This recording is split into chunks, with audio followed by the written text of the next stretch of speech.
Quando tu achar que é fraco, olha pra tua história, pra tuas marcas. Olha pras cicatrizes do teu corpo, pras cicatrizes da tua alma. Vê quanta coisa tu passou. Tu não passou por tudo? Não venceu todas? Pois é, tu acha mesmo que Deus vai deixar tu morrer nisso aí? Tá de sacanagem, né, irmão? Então, dá um sorrisão no rosto, levanta essa cabeça aí, meu parceiro. Tem coisa boa chegando.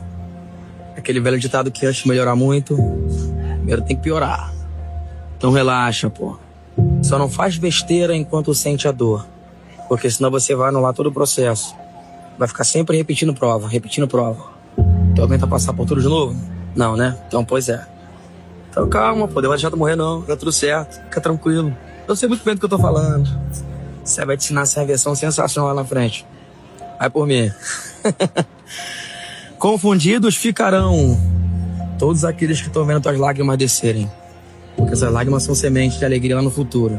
Os que semeiam com lágrimas, tu já sabe.